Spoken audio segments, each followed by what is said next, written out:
Amici di YouTube, bentornati sul mio canale e benvenuti ai nuovi. Eccoci alla seconda parte del tutorial su come realizzare il primo kit. Nella prima parte abbiamo visto insieme i materiali, cioè l'attrezzatura che serve per iniziare e le prime fasi di costruzione del kit, partendo dall'assemblaggio delle ruote, la sistemazione dei vari piccoli problemi che si possono incontrare, fino al montaggio di tutto il set di ruote. Oggi invece vedremo la continuazione con l'assemblaggio dello scafo e di tutta la sovrastruttura, la torretta e tutti gli accessori vari che troveremo che si trovano di solito attaccati al carro. Se vi è piaciuto il video precedente, vi chiedo di mettere un like e se non lo avete ancora fatto di iscrivervi al canale, così mi aiuterete a farlo crescere in modo tale che io potrò portare ulteriori lavori, progetti, idee, tutta la mia esperienza. Detto questo, andiamo a cominciare, ma prima sigla.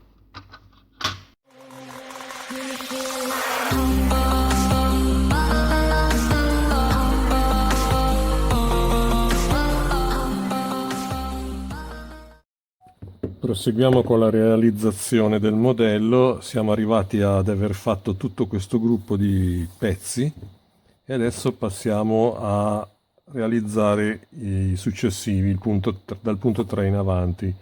Questi sarebbero lo sportellone posteriore che andrà qua. Quindi cominciamo a ritagliare questi tre pezzi dallo sprue. Allora sarebbero il B64, il B65 e il B63, che corrisponderebbero a questi tre pezzi qua. Allora questo è il B63, B64 e B65. Quindi procediamo a ritagliare le tre parti. Come vi avevo insegnato nel video precedente, appoggiate il taglierino così e date un colpettino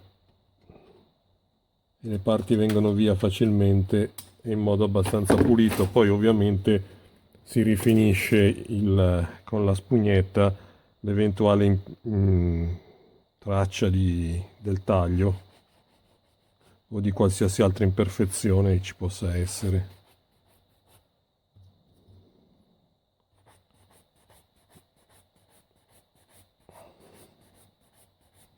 Date un po'.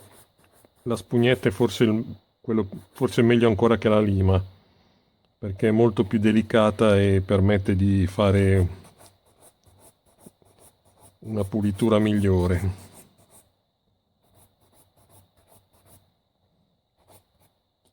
Infine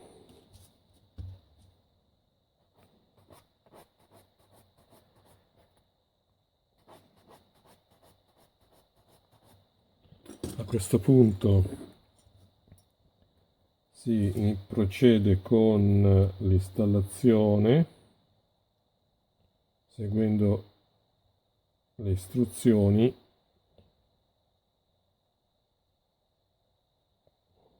Dovrebbe andare su così. Infatti questo è il buco grande, questo è il buco piccolo, che corrispondono a questi due perni qua. Scusate, così. E dovrebbe andare su in questa maniera. E poi adesso la incollo e la parte posteriore che dovrebbe andare, anche qui c'è un perno più grosso, uno più piccolo che corrispondono a questi due fori e dovrebbe tutto finire con un assemblaggio di questo tipo.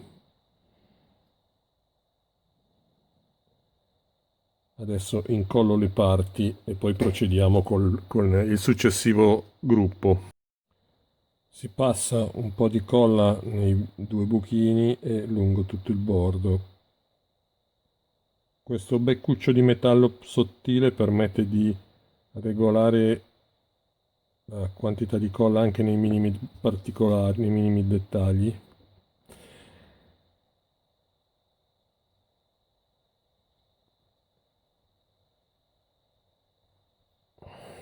E adesso aspettiamo che si asciughi. Per diciamo di questo tipo di incollaggi con parti così piatte, come avete visto nell'altro video, consiglierei l'utilizzo di queste pinzette che tengono fermi i pezzi mentre che si asciugano,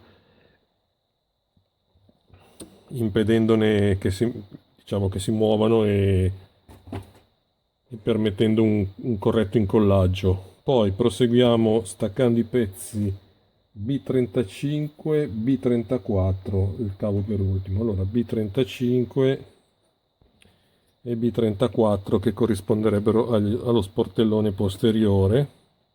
Portellone. Stacchiamo le parti dallo sprue.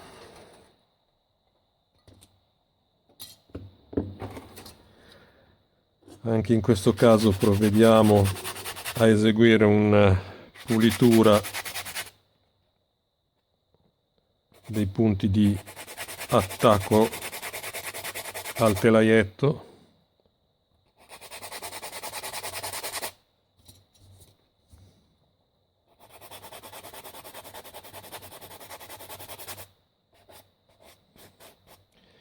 Se in questi casi qua magari anche un po' di lima non guasta, essendo piatto va più che bene.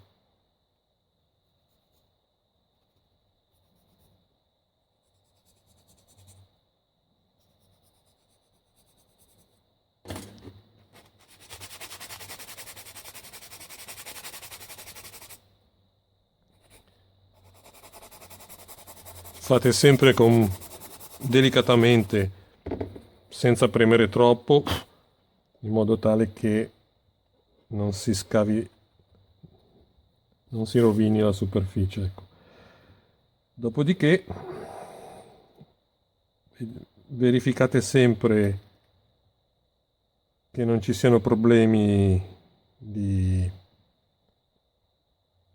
aggancio delle parti e quando siete sicuri provvedete con l'incollaggio.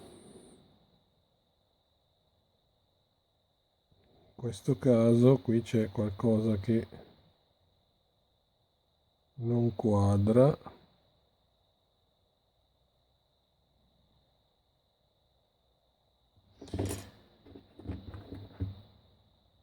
Qui hanno messo qualcosa di troppo.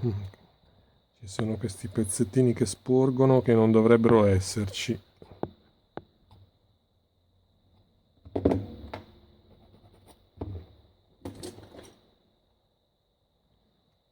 Non so perché, ma ogni tanto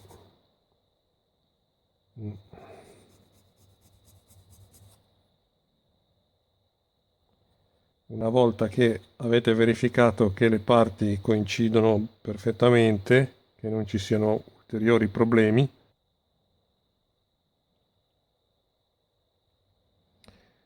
possiamo procedere con l'incollaggio.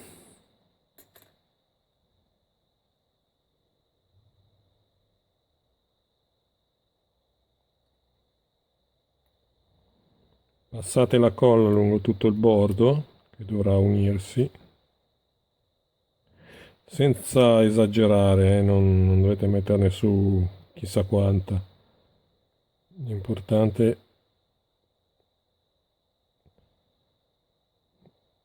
è che sia sufficientemente, che sia adeguata. Ecco.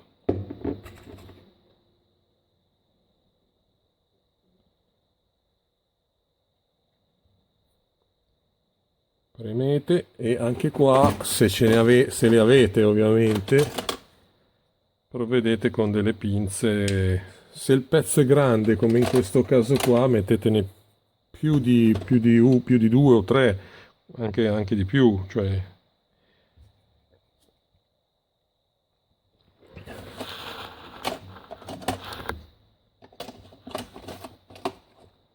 come in questo caso se ne possono mettere 4 e aspettiamo che asciughi. Ora Finito, incollato le parti, qui adesso abbiamo la possibilità di scegliere se tenere questo portello aperto o chiuso, così, o addirittura il portellone posteriore chiuso oppure aperto. Però in questo caso io consiglio di farlo chiuso in quanto non avendo gli interni starebbe male, cioè vedreste una cosa del genere. Eh, cioè, vedreste tutto vuoto dentro, bisognerebbe fare come in questo caso qua gli interni, ma qui siamo su un kit da scatola base, per cui lo faremo chiuso. Nel frattempo ho ritagliato dal telaietto queste parti qua, queste due parti qui che corrispondono a queste, che verranno poi posizionate qui così, e saranno quelle che sosterranno il portellone chiuso. Adesso procedo all'incollaggio dei due laterali. Fate attenzione che quando montate le parti ci sono sempre i versi di montaggio, per cui se invertite la posizione rischiate di compromettere il lavoro. In questo caso, se lo mettete così è sbagliato, questo dovrebbe andare di qua. Seguite sempre gli schemi, in questo caso vedete dove ci sono queste scanalature qui, deve essere posizionato nella parte alta, tenendo il portellone, la cornice del portellone al contrario così. Procediamo.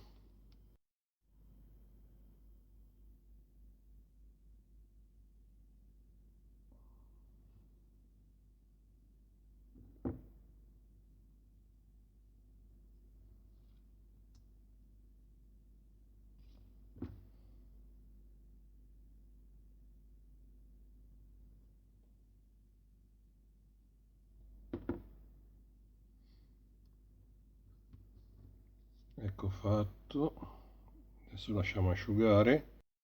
Ok, allora adesso procedo all'incollaggio di tutta la cornice posteriore del portellone, mettendo un velo di colla lungo tutto il bordo qua.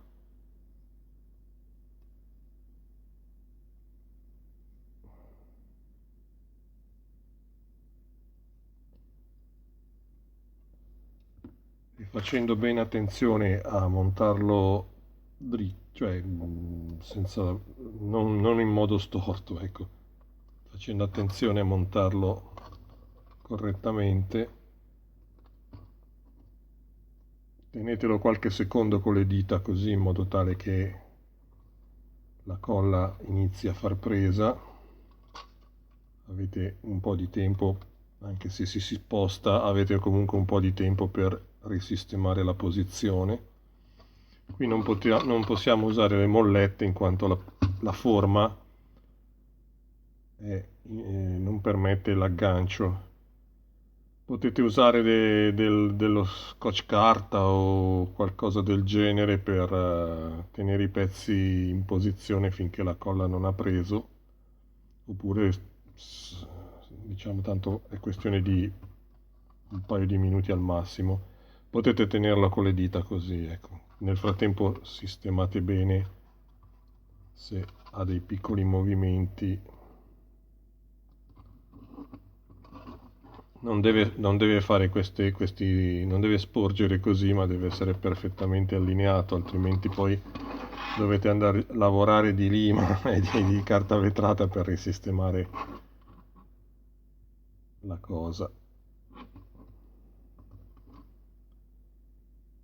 Non è difficile, basta semplicemente operare nel modo giusto.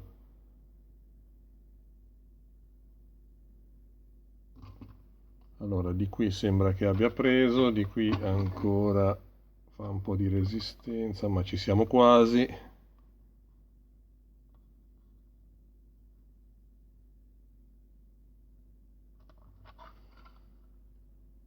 Ecco fatto. Qui poi lasciamo asciugare per benino la colla. Adesso ha fatto la prima presa, adesso lasciamola asciugare E come dicevo prima, se lasciate il portellone aperto così, dentro sta male, quindi conviene tenerlo chiuso. A meno che vogliate comprare i kit per miglioramento degli interni, però a parte il costo, è comunque una cosa che sconsiglio a chi ha le prime armi, perché prevede l'uso di fotoincisioni, resine o quant'altro e per il momento direi che chi ha il suo primo kit lasci perdere.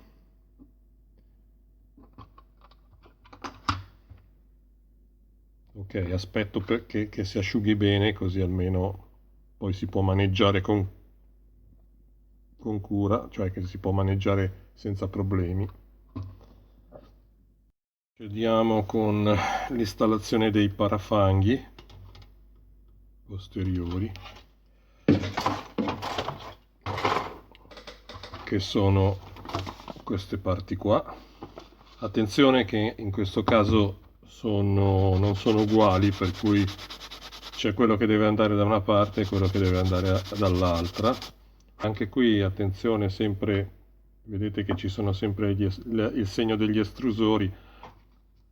Quando sono molto profondi prendete un po' di carta vetrata un pochino più spessa. Un altro suggerimento, in questi casi quando la parte non è piatta, ma in questo caso qui è così, non appoggiatela sul tavolo in questa maniera, perché se per caso premete rischiate di rovinare o spaccare. Metteteci sempre sotto qualcosa che tenga sollevato in modo tale che non vada a contatto con la superficie e anche se premete così non succede niente. Ora provvedo all'incollaggio dei parafanghi alla struttura. In questo caso i fori, come avevo detto nella prima parte del video, kit di bassa qualità non è che possono avere dei problemi comunque. Allora usate la famosa lima tonda inserendola e girando così in modo tale che allargate, ma delicatamente, perché queste plastiche qua sono molto delicate, per cui si aprono facilmente e finché inserendo i perni riescano a entrare senza forzare. Mettiamo un po' di colla, posizioniamo e aspettiamo che il tutto asciughi. Ed ecco fatto. Aspettiamo. Un altro trucchetto è quando avete a che fare con parti molto piccole, che magari potreste avere dei problemi a ritagliarle, conviene tagliare via l'intera sezione che li sostiene dal telaietto e poi così operare più facilmente tenendo in mano un pezzettino piccolo così che non un intero telaietto del genere. Così potete lavorare più agevolmente e con meno problemi.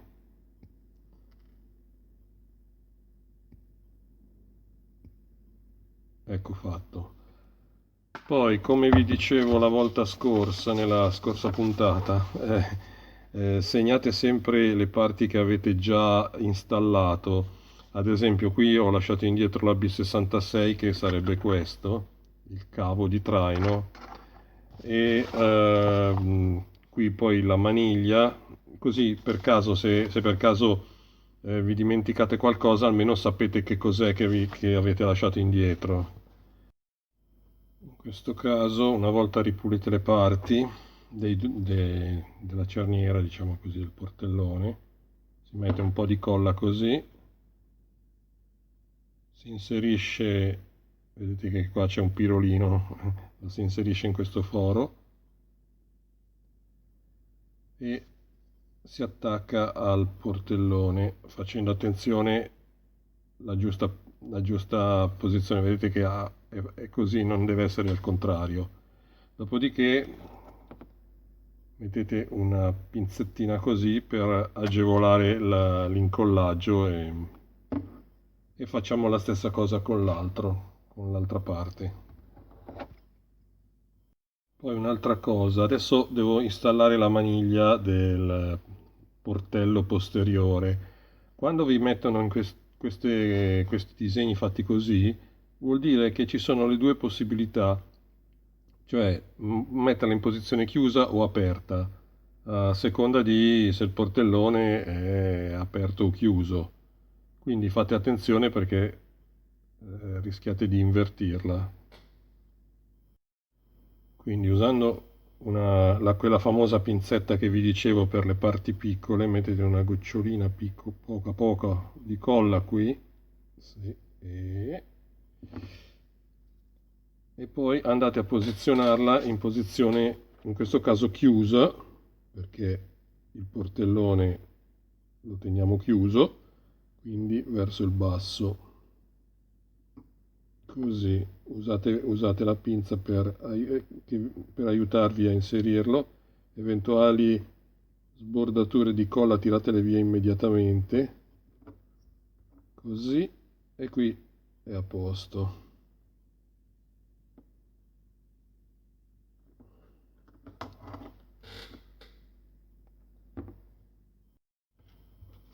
Poi un'altra cosa da tenere sempre a mente, in questi casi vedete che sono i fari posteriori, hanno entrambi la dicitura A43, per cui non importa, non c'è un verso di montaggio per cui uno deve andare a destra e uno a sinistra, va bene, sono identici per cui.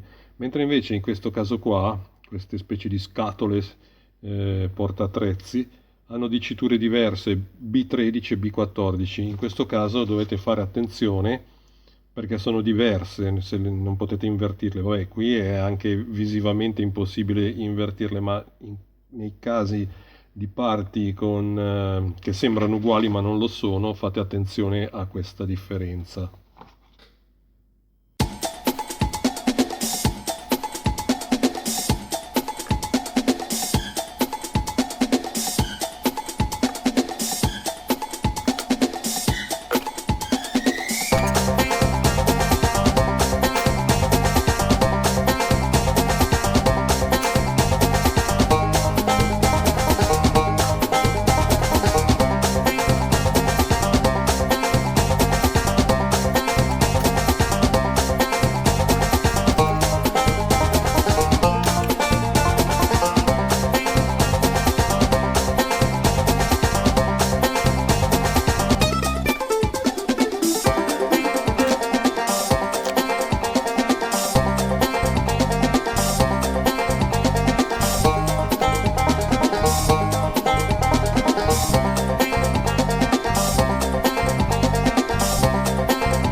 Ok, allora togliamo le pinzette che tenevano fermo il cavo di traino. Fate sempre attenzione che non sbordino oltre il bordo del portellone, altrimenti potreste avere dei problemi. Fatto questo, qui abbiamo finito. La seconda pagina è completamente finita. Adesso qui dice di attaccare il portellone al telaio, ma io aspetterei perché in questo momento è ancora abbastanza, diciamo, preferirei aspettare di attaccare il semiguscio prima di attaccare il portellone. Allora, abbiamo finito le prime due pagine, passiamo alla terza pagina che prevede l'installazione all'interno del guscio superiore dello scafo di alcuni dettagli. Ora, vi ricordate che vi avevo detto di non saltare, di seguire le istruzioni passo passo, e questo è un esempio classico, perché se per caso voi aveste chiuso all'inizio subito i due semigusci e li aveste incollati, ora avreste grosse difficoltà ad inserire queste parti, se non addirittura sarebbe quasi impossibile. Mentre invece, seguendo le istruzioni, adesso si può fare agevolmente con la parte questa qua.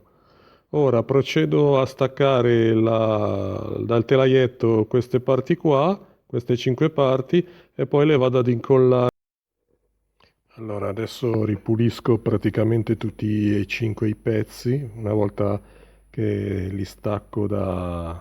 staccati dal telaietto.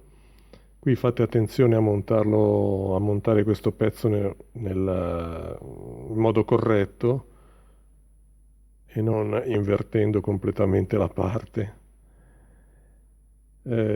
Questo pezzo qua potrebbe anche essere inutile in quanto tenendo tutto chiuso non si vede, mentre invece le altre 4 parti invece sì, perché sono quelle che sbucano da quei fori del telaio. Ora, staccandoli e ripulendoli, mi sono accorto che c'è un piccolo problema dovuto probabilmente alla qualità del kit, in quanto uno dei 4 fori è più piccolo leggermente, proprio forse qualche decimo, è più piccolo del pezzo che deve sporgere e quindi sono costretto diciamo, a fare ad adattare il foro allargandolo o usando una normale lima come vedete qua, oppure meglio ancora prendendo un pezzo di carta vetrata, la si arrotola e la si inserisce all'interno del foro, così si ottiene diciamo così, un lavoro più preciso. In questo caso basta poche passate e il pezzo entra agevolmente.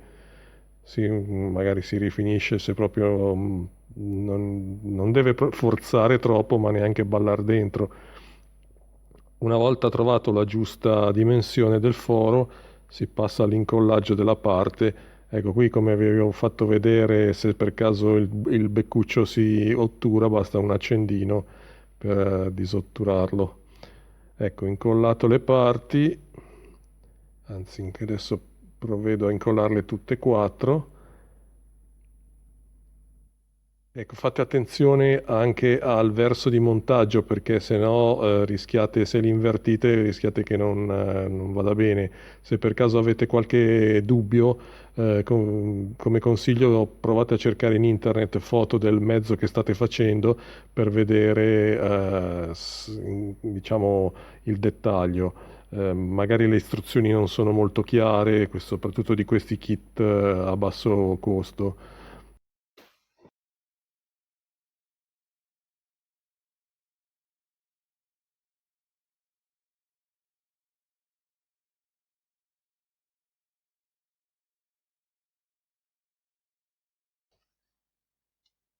Così e rimarrebbe in questa posizione.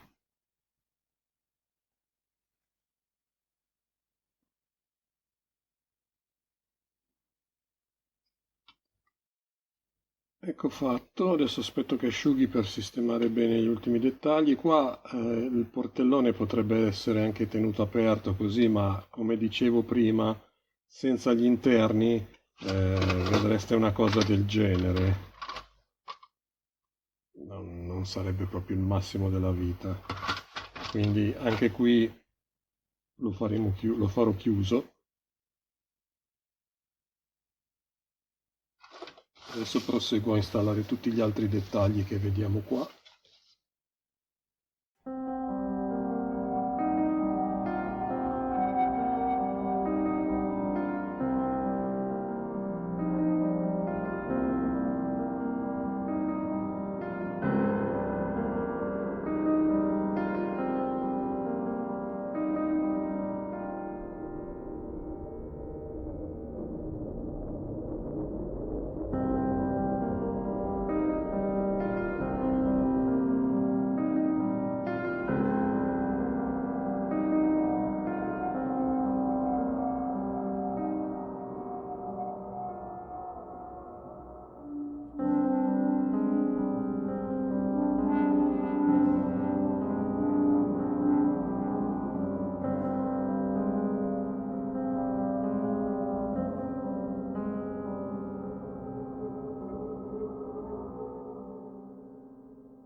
Ok, allora, installato sul coperchio con i vari supporti delle cerniere.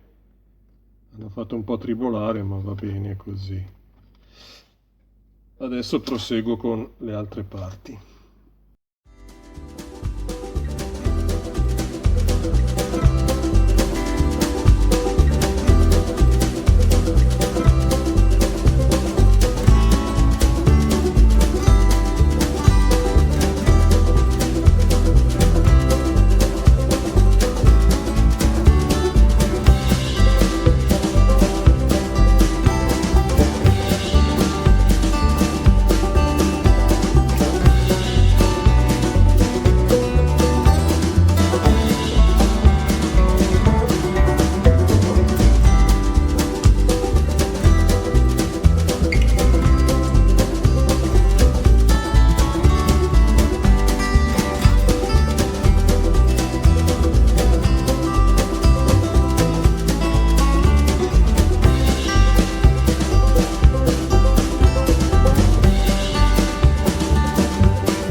Allora, qui sto continuando a installare tutti i vari accessori, questi sulla fiancata sinistra del carro. Adesso stavo attaccando questi qua, che sono i fanali anteriori. Bisogna fare attenzione perché anche qui sono divisi, cioè destra e sinistra, no? Non bisogna confonderli, almeno in questo modello. Poi ovviamente ogni modello sarà fatto in modo diverso.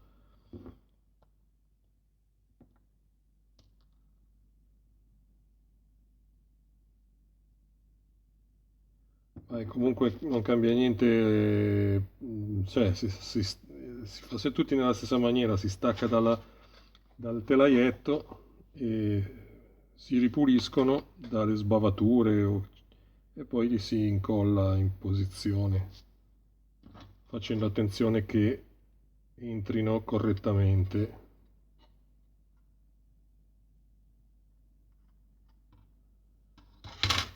E anche questo è fatto. E proseguiamo, finiamo questo gruppo di pezzi. Questo l'ho già tutti fatti, su questa pagina qua rimangono solo questi pezzi qua e questi. Ok, mi rimane solamente questa specie di sbarra qua, il B43. Qui la ripuliamo completamente dalle righe e dalle sbavature. Si può anche usare un taglierino così, con questo sistema, a lama piatta, leggermente, proprio perché tanto la plastica è morbida. Mentre invece quando si tratta di questi punti qua in cui è più spessa la plastica, allora giù di lima o di carta vetrata. Mentre invece per tirare via le righe di unione degli stampi che rimangono sempre, ma anche un taglierino così va bene. Leggero, passate leggere. Una volta che siete sicuri di aver tirato via tutto e ripulito completamente il pezzo, si può procedere all'installazione sul mezzo, sul veicolo, facendo sempre attenzione ai punti di contatto. In questo caso non dovrebbero esserci problemi.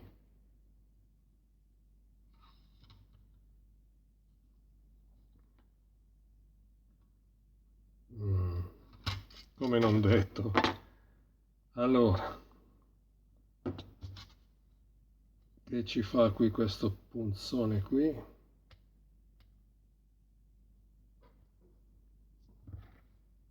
Qui dovrebbe andare questo. E ci dovrebbe essere un forellino come questo qua, ma c'è questa sporgenza, questo coso qua che non va bene. Allora lo tiriamo via, facendo attenzione con la lama prima di tutto a non farvi male e poi a non rovinare tutto il modello.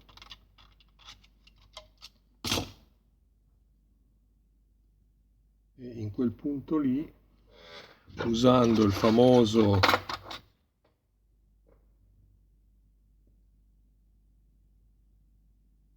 trapanino a mano, si può tentare di individuare la posizione esatta, fare un piccolo foro non passante, proprio poco, come questo,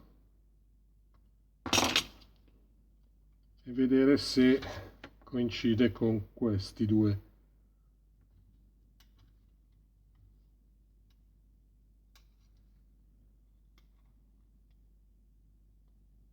Allora qui coincide e qui forse. Sì, dovremmo quasi esserci.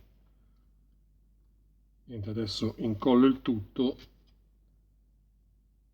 e proseguiamo. Ok, allora adesso che la colla asciuga, gli ho messo delle mollette in modo tale da tenere il pezzo bello perfettamente appiattito contro lo scafo, in modo tale che non crei rigonfiamenti o strane posizioni. Allora direi, visto che il video si è prolungato parecchio, di terminare qui la seconda parte.